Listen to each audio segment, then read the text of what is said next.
The air on Varnick Station always smelled like burnt metal and oil. Ships came and went. Workers shouted, and sparks flew from welding torches among all the noise and machines. No one paid attention to the girl kneeling by the storage crates. She moved without sound, her eyes low, hands working quickly as she cleaned tools with practiced movements. She had no name. The Theron masters who owned the station never gave her one. She was simply called Girl or sometimes Human. She had lived on the station since she was small, brought here after her family was taken. She had no memory of them, only cold floors, hard commands, and tired nights. The Theron were tall, lizard-skinned aliens with bright yellow eyes and cold voices. They ruled the station and many others across the nearby systems. Humans were just workers to them, or worse. Property. The girl never spoke unless ordered. She never made eye contact if she did anything wrong. Even by mistake, she was punished. A missed bolt, a drop of oil, a late answer, everything had a cost. One day, a new ship landed at the station. It was small and old but well kept. A human man stepped out. He wore simple clothes, carried a heavy bag, and looked around with calm eyes. His name was Bran. He was a traveling mechanic, known for fixing ships that others gave up on. He had come to buy rare parts and maybe take on some repair work. As he walked through the docking bay, he saw the girl. She was on her knees, holding a metal plate with shaking hands. A Theron stood above her, shouting. The girl had spilled a can of grease, and her knees were covered in black. The Theron raised his hand and struck her. She fell but did not cry. Out, she only bowed her head lower. Bran stopped walking. He looked at the scene without saying a word. Then he stepped forward. "That's enough," Bran said. The Theron turned, surprised. "She is my property, not your concern." Bran looked at the girl again. Her arms were thin, and her clothes were worn. But her eyes just for a second met his. There was pain in them, but something else too, a spark. "How much?" Bran asked. The Theron laughed. "For her. She's no good, can't talk, always breaking things. I'm not buying a tool. I'm offering to take her with me," Bran said. "You want credits or not?" The Theron paused, then named a price. Bran paid without another word. The Theron shoved the girl forward and walked away. She did not move. She only stared at Bran. "Unsure, you're free now," Bran said. "But if you want, you can come with me. My ship needs cleaning. Food's better too." She followed him inside. The ship, Bran showed her a small room near the engine bay. It had a soft mat, clean clothes, and a folded blanket. She touched the wall gently, as if checking if it was real. Bran gave her food. She ate slowly, still watching him, still waiting for the punishment that always came after rest. But none came. Days passed. Bran didn't give her orders. He asked questions. "Do you like to read? Do you know how to use tools?" She didn't answer. But she listened. She watched. He showed her how to fix things, how to change a circuit, how to clean an engine fan, how to weld small parts. He worked with patience. Sometimes he talked to himself, sometimes to her. One morning, while Bran was fixing a power line, he turned and asked, "Do you have a name?" The girl stayed quiet. "You can pick one if you like," he said. That night, she stood in the hallway outside his room. She knocked softly. Bran opened the door and looked at her with calm eyes. "My name is Mira," she said. Bran nodded. "That's a good name." Mira began helping with the ship. She was quick, careful, and learned fast. She still didn't speak much, but she moved with more purpose. She was still quiet, still cautious. But the fear in her eyes was fading. One day, they returned to the same station for parts. Mira walked beside Bran. The workers who had once ignored her now stared. Some Theron whispered. One of them, the same who had once struck her, approached. "You again?" The Theron sneered. Still playing house with trash, Mira stepped behind. "Bran." But Bran didn't move. He looked at the Theron with a steady gaze. "This is Mira," he said. "And she's not trash." The Theron laughed. "She's just a broken thing pretending to be whole." Bran didn't answer. He turned and walked away. Mira followed. Later that night, Mira sat in her room. She looked at her hands, now rough from work. She looked at the small book Bran had given her, a manual on starship systems. She had read it twice already.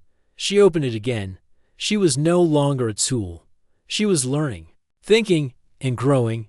Her past was still there, like a shadow. But each day with Bran made the shadow smaller. The stars outside the window looked different now. They were not cold or distant. They were wide and open. Mira was not sure what her future held, but for the first time, she wanted to find out. She closed the book, stood up, and walked to the engine bay to help Bran with repairs. Mira woke up before the ship's lights turned on. She liked the quiet of the early hours. The hum of the engine, the soft blink of control panels, and the smooth floor under her feet all felt peaceful. For the first time in her life, she felt safe. She no longer slept with one eye open. She no longer feared waking up to shouting voices. She got dressed and made her way to the workshop where Bran was already working on a control box. He looked up and smiled when he saw her. "Morning." "Mira," he said. "Morning," she replied. Each time Bran said her name, she felt a little stronger. Before, she had no name, no voice, and no choices. Now, she had all three. Mira was her name, and she chose it. Bran handed her a small scanner. "Want to help me check the wiring here?" Mira nodded and took the tool. She worked beside him with steady hands. She had learned to check circuits, fix broken cables, and even adjust the cooling fans on the power core. Bran taught her slowly, always explaining things. He never raised his voice, never pushed too hard. He trusted her. One day, Bran gave her a small data pad. "This is a language app," he said. "You can learn Galactic Common, Trade Language, and a few more. It can also teach you Theran code systems, if you're interested." Mira stared at the screen. No one had ever offered her something to learn. She touched the pad carefully and nodded. She spent her free time with the data pad, repeating words, writing simple notes, and solving logic puzzles. At night, she read tech manuals and tried to understand the ship's systems. Every time she learned something new, she felt lighter, stronger. After 2 weeks, Bran sat across from her in the kitchen. "You've been learning fast," he said. Mira looked up from the data pad. "I like learning," she said. Bran smiled. "I can tell. You're not just good with tools. You're smart." Mira lowered her eyes. She was still getting used to compliments. Bran leaned back. Most people don't realize how important knowledge is. The more you know, the more free you become." Mira nodded. She was starting to understand that. Later, they landed on a trade station called Rylus Point. It was a busy place, filled with all kinds of beings: humans, Theran, Grelians, and others. Bran needed to buy a new fuel regulator. Mira walked beside him through the market. She wore a clean gray tunic and boots. Her hair was tied back. She no longer looked like the silent girl who had once been punished for spilling oil. As they passed a stall, a voice called out, "Is that her?" Mira froze. A group of Theran workers stood near a supply crate. One of them pointed at her. It was the same one who had owned her before. His eyes narrowed. "Still playing helper to this mechanic," he said. "Don't think a new name makes you different." Bran stepped between them. "We're not here for trouble." The Theran sneered. She was trained to obey. "You think teaching her a few tools makes her something more?" Mira looked at the Theran. Her hands shook, but she did not step back. She remembered her nights cleaning oily floors. Her voice silent, her eyes always down. She remembered the cold room and harsh words. She stepped forward. "My name is Mira," she said, "and I choose who I am." The Theran laughed. "Words don't change what you were." "No," Bran said, "but choices do." They walked away without another word. Mira's heart beat fast, but she kept walking. Back on the ship, Bran checked the engine while Mira sat with her data pad. "You did well today," he said. Mira looked at him. "I was scared." "Being scared doesn't make you weak," Bran said. "You still stood up. That matters." Mira nodded. She wanted to be braver each day. As the ship floated through open space, Mira spent her time reading history files. She learned about Earth's past, the first human explorers, the early colonies, and the struggles of different species under Theron rule. She learned how some people fought for freedom, even when they had no weapons, just words, unity, and ideas. Bran noticed. "You're building something in your mind," he said. Mira looked at the stars through the window. "I want to help others someday, like you helped me." Bran smiled. "Then we'll make a plan." One evening, Bran showed her how to access star maps. She traced routes with her finger and memorized trade paths, resource zones, and safe ports. She had once lived inside a cage of metal walls. Now she was learning to read the stars. Mira also started designing small systems on her datapad, ways to improve energy flow, repair bots, and cargo loaders. Bran looked over her sketches. "These are really good," he said. "You could build your own system one day." Mira smiled. She began keeping a notebook. On the first page, she wrote her name in bold letters. Mira on the next pages, she listed what she had learned and what she wanted to learn. She kept notes about engineering, languages, laws, and even Theron culture.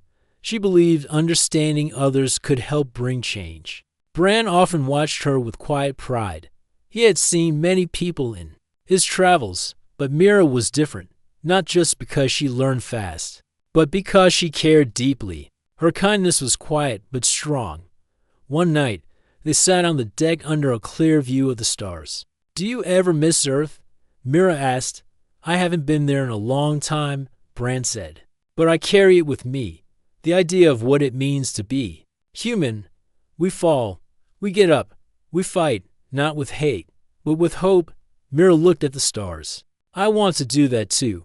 "You already are," Bran said. In the darkness of space, to humans one free, one once enslaved, shared a quiet hope. Mira was not who she had been. She was growing, changing, and dreaming, and soon the galaxy would hear her voice.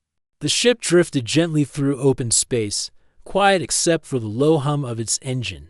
Inside, Mira sat at the console, reading legal codes on the datapad. She had already learned the basic trade laws and was now studying freedom rights across different systems. Bran passed by and paused to look. "You've been reading for 3 hours," he said. "Need a break?" Mira shook her head. "I want to understand this part. It talks about protected species and personal freedom under the Interstellar Charter." Bran walked closer and leaned against the table. "That law doesn't apply everywhere.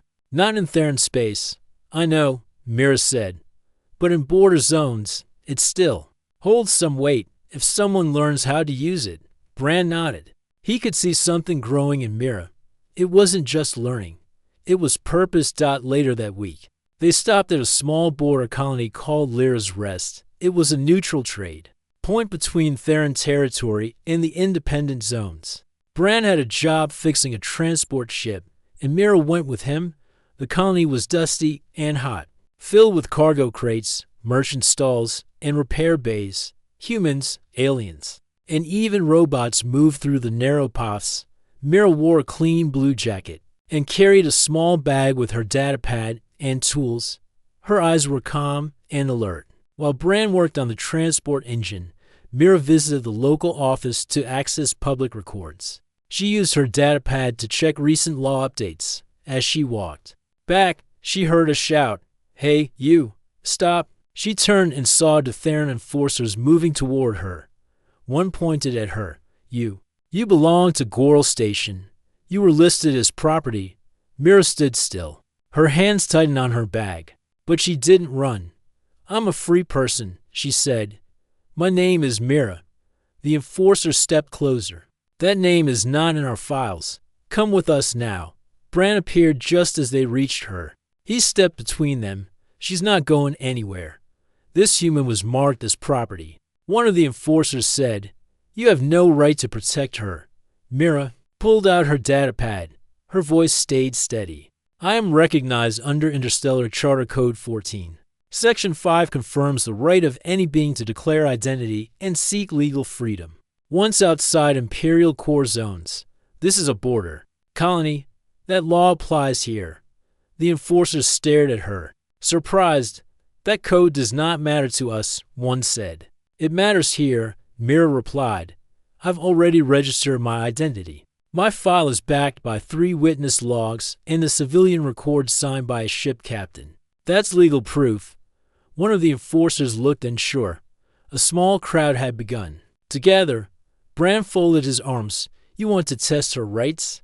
Then take it to the colony court. But you better be ready to answer for threatening a free citizen. The 2 enforcers exchanged looks, then turned and walked away without another word. Mira let out a slow breath. You handled that better than I could, Bran said. I remember what you said. The more you know, the more free you become.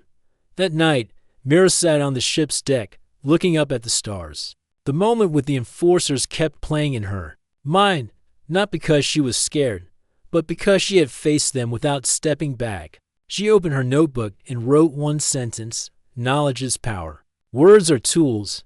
I will use both. In the days that followed, Mira began writing short guides for other workers. She kept her words simple. One guide explained basic rights at border stations. Another listed safe places where laws could protect people. Bran helped her send these guides through trade routes. A week later, she received a message from a worker on a distant moon station. The message was short. Thank you. I didn't know I had rights. I used your guide. I'm free now. Mira showed Bran the message. He read it slowly and smiled. You're starting something big, he said. I just want to help others like me, Mira said. That's exactly what makes it big. Bran replied. Soon after, they were invited to visit a small human community on a mining planet. Many people there had once been under Theron rule. Now they lived free but unsure of what came next. Mira spoke to them in a simple hall filled with old chairs and power lamps. My name is Mira, she began. I was once owned. Now I'm not, I learned. That freedom is not just about leaving a place. It's about knowing who you are and what you deserve. She showed them her notebook, her guides, and her datapad filled with useful links. She didn't speak like a leader. She spoke like someone who had lived the same life. That was why they listened. A woman in the front row stood and asked, What if they come back? Mira looked at her. Then we stand together, not with weapons, but with knowledge and unity. Bran watched from the side of the room. He had never seen Mira shine like this before. Her voice was steady. Her eyes were bright. She was becoming more than a survivor. She was becoming a symbol. As they left the mining planet, Bran handed Mira a folded map. What's this? She asked. A list of places where your voice might help. Colonies. Stations. Workers who still think they're alone. Mira looked at the map. She traced one route with her finger. Let's go there next, she said. And so they did.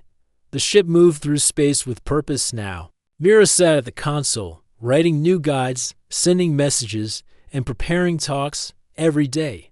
More people reached out. Every day, more workers found their voice. Her old masters might still call her property, but their words no longer held power. Mira had found something stronger than chains. She had found herself. The ship flew quietly through open space, following a trade path toward the eastern border of the Theron zone. Inside, Mira sat at the center console, checking incoming messages. Her small guides were spreading fast. Workers from mining colonies, cargo ships, and station crews were sending messages of thanks. Some shared stories of how they stood up for their freedom. Others asked for more help. Bran walked in, holding 2 cups of hot broth. He placed one beside her and sat down. You've been working since morning, he said. Mira smiled. There's a station near the Ander Belt that wants help setting up a learning center. They asked if we could visit. Bran nodded. You're in demand now. Mira looked at him. I don't want people to follow me. I just want them to know they are not alone. And they feel that now, Bran said, because of you. They sat in silence for a while, watching the stars outside the window. Mira placed her datapad down and looked at Bran carefully. You changed my life, she said. Bran shook his head. You changed it yourself. I just opened a door. Mira smiled again, but her face slowly turned serious. I want to ask you something, she said.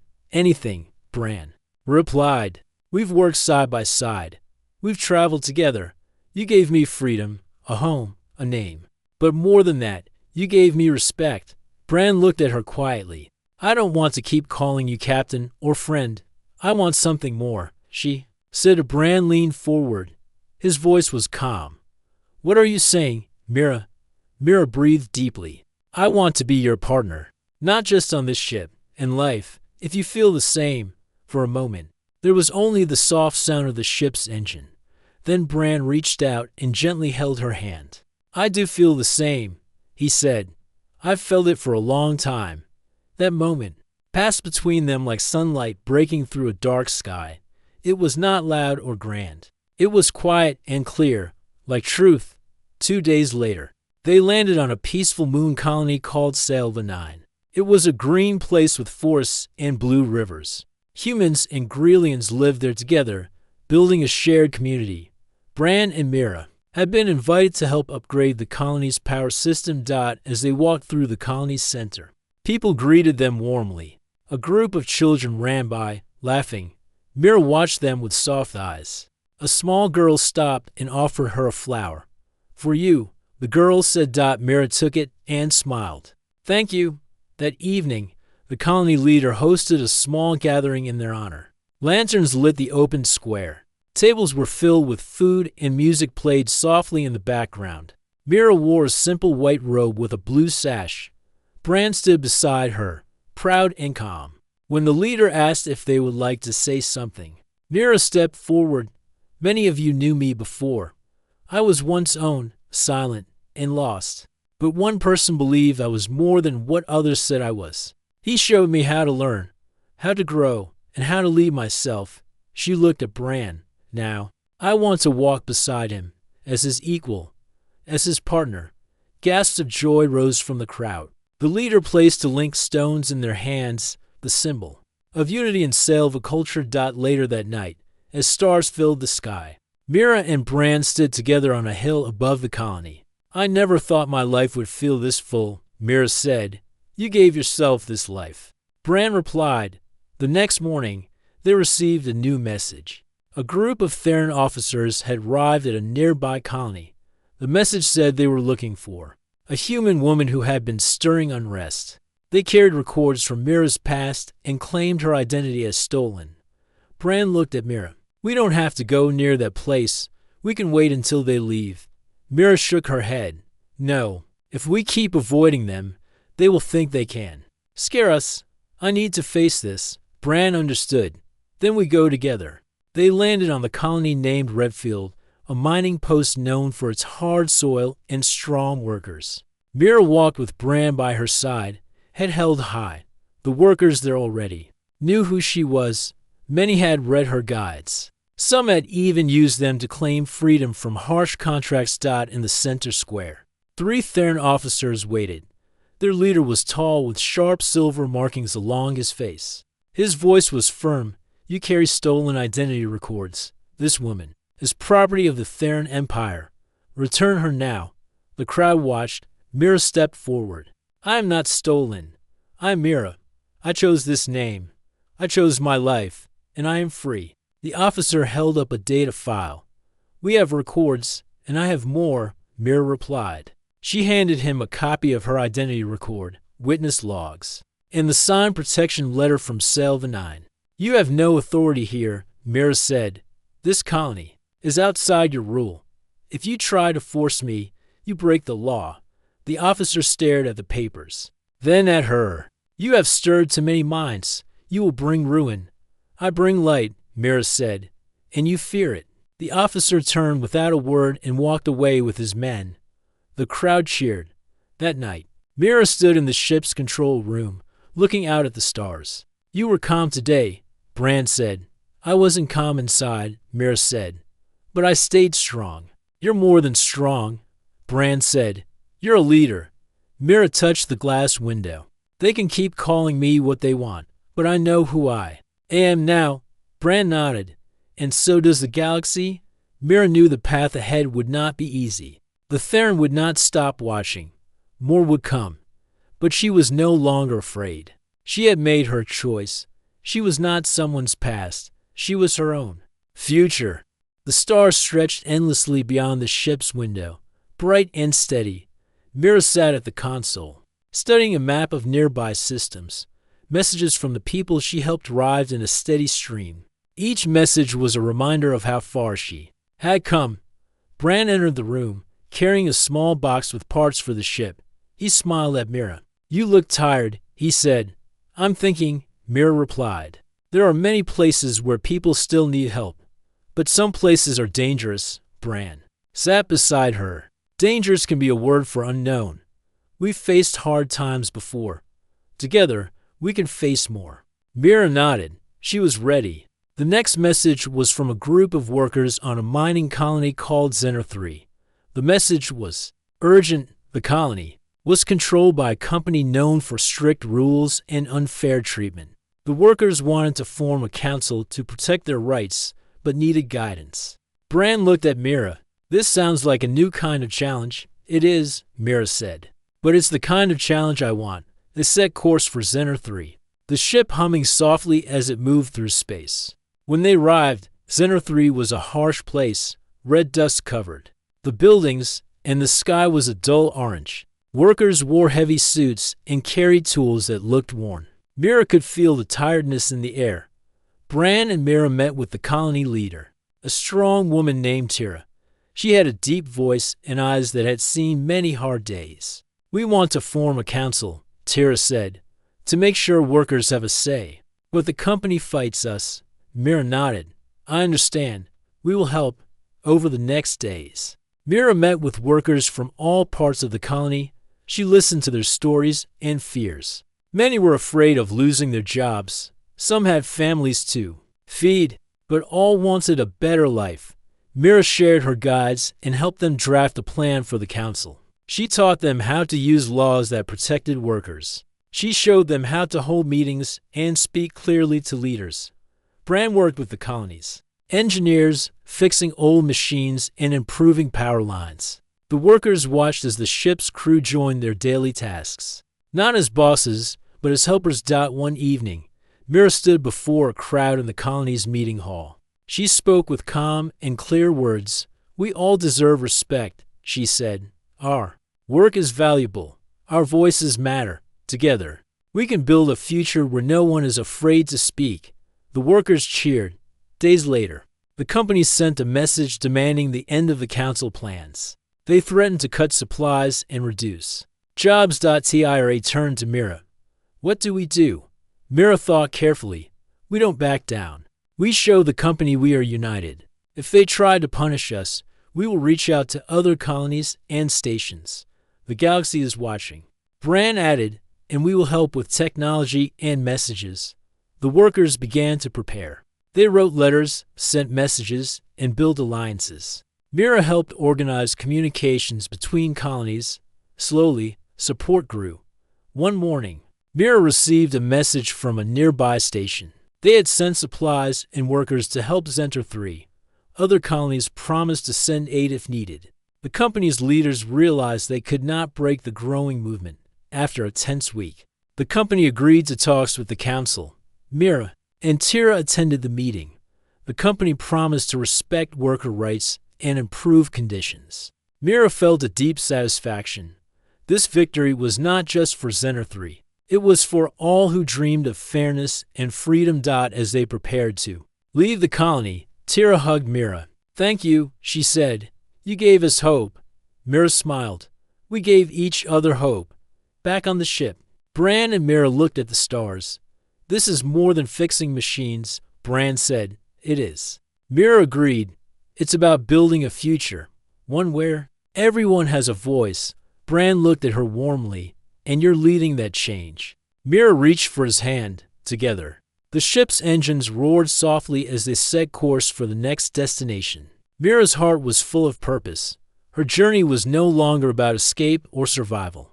It was about helping others rise. She had been owned once. Now, she was free, and she would help others find their freedom too. The ship cruised through space under a sky full of distant stars. Mira sat by the window, her thoughts deep. She held a small holo communicator, watching messages flow in from far-off places. Each message told a story. Some were hopeful, some were worried, but all showed a growing movement. Bran joined her, carrying a tray with 2 cups of warm drink. He handed one to Mira and took a seat beside her. "The network is growing faster than I thought," Bran said. Mira smiled softly. "People want to believe in change. They want freedom." Bran nodded. "But change always brings risk." Mira looked out at the endless space. "We must be ready." Their next stop was a large space station called Orns Reach.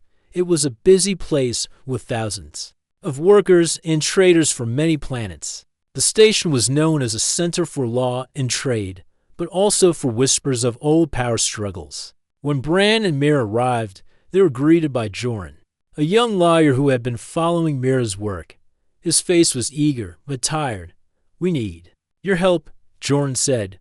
"The station's government is under pressure from powerful corporations. They want to roll back worker protections and silence voices like yours." Mira's eyes hardened. "We will help." In the weeks that followed, Mira and Bran worked with Joran and others to organize meetings, workshops, and public discussions. Mira shared her knowledge about rights and freedoms. She helped people learn how to stand together and speak with confidence. Bran repaired broken communication arrays, ensuring messages could reach every corner of the station and beyond. The stations leaders tried to ignore the growing movement, but they could not stop it. More workers joined the talks. More voices rose. One evening, a public debate was held in the station's central hall. Mira faced the station governor, a stern man named Kale. The hall was full of people, silent and attentive. Kale spoke first. "Change must be controlled. Too much freedom risks chaos. We must protect order." Mira stood tall. "Order without justice is not true order. Freedom is not chaos. It is respect for all beings. We cannot build a future on fear." The crowd cheered. Softly, Kel's face tightened. "Your words inspire, but you ignore the dangers. The corporations provide jobs and resources. Without them, many will suffer." Mira nodded. "Respect and fairness do not take jobs away. They create trust. They build strong communities. If we work together, we all benefit." The debate ended without clear resolution, but the people had heard a new voice, a voice of hope and strength. Days later, Mira received a warning from Joran. There are plans to arrest key organizers. They want to break the movement. Mira's heart beat faster.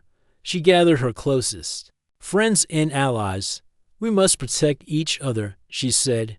"We cannot let fear divide us." They worked quickly, creating safe spaces for meetings and ways to communicate secretly. Mira wrote new guides on how to stay safe and united. One night, a raid came. Security forces moved through the station, searching for leaders. But Mira and many others were ready. They moved quietly through secret paths and hid in safe rooms. The raid passed without rests. The people knew the fight was only beginning. Mira stood before a group of friends, her voice steady. "We are not alone." Every time they tried to silence us, more voices rise. "We must keep going, for ourselves and for those who will come after." Bran took her hand. "You have become a beacon for many."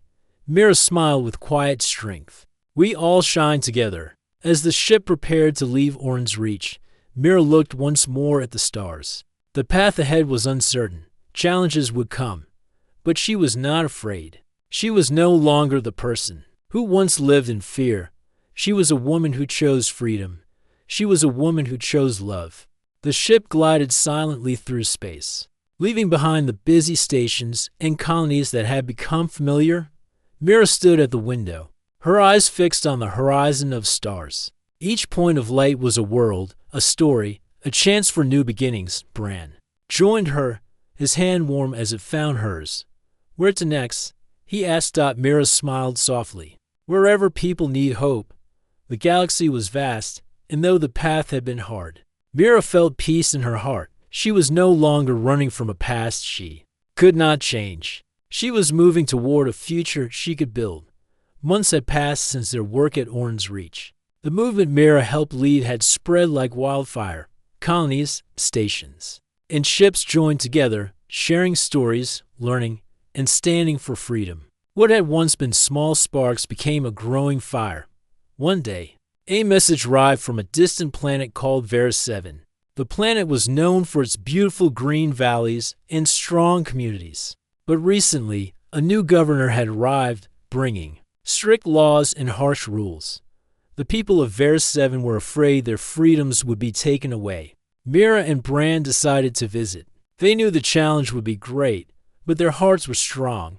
When they landed, they were greeted by Asha, a wise woman who led a group of community workers. Her eyes were tired but hopeful. "We need your help," Asha said. "The governor wants to silence all who speak for freedom." Mira nodded. "We will stand with you." Together, they began to organize. Meetings were held in quiet places. Workers, farmers, and traders gathered to share their hopes and fears. Mira taught them how to use laws and peaceful protests to protect their rights. Bran helped set up communication networks so messages could travel safely. The governor sent officials to warn them to stop. But the people's courage grew stronger. They remembered the stories Mira shared, stories of change and strength. One day, the governor called a public meeting. He stood before the crowd with a stern face. "Your actions threaten peace," he said. "If you do not stop, there will be consequences." Mira stepped forward. "Peace without justice is not peace. When people live in fear, the future is dark. We want to build a world where all can live freely and happily." The crowd listened. Some whispered agreement. Others looked uncertain. The governor's voice rose. "Your movement is dangerous. I will not allow it." Mira looked at him calmly. "Danger comes from fear. Courage brings light." The people cheered softly. The governor realized the fight was no longer his to control. He lowered his voice and left the meeting. That night, under the stars, Mira and Bran stood with Asha and her friends. "We have started something new here," Mira said. "A seed of freedom." Asha smiled. "And it will grow." The days that followed were peaceful but filled with hope. The people worked together to create a council where everyone's voice was heard. They planned for a future built on respect and fairness. Mira and Bran prepared to leave. Before they boarded their ship, Asha handed Mira a small wooden box. "Open this when you are ready," she said. As the ship lifted off, Mira held the box close. When they were alone, she opened it. Inside was a simple ring made of silver and green stone. A note was inside. "For courage, for love, for freedom." Mira smiled, tears in her eyes. She slipped the ring onto her finger. Bran looked at her with quiet joy. "You carry the hope of many." Mira took his hand. "And I carry you." Their journey would continue. There were many more worlds to visit and many more people to help. But now, Mira knew she was never alone. She was loved. She was free. She was a light in the darkness. Together, Mira and Bran faced the endless stars, ready for the future they would build. A future where no one would ever be owned again.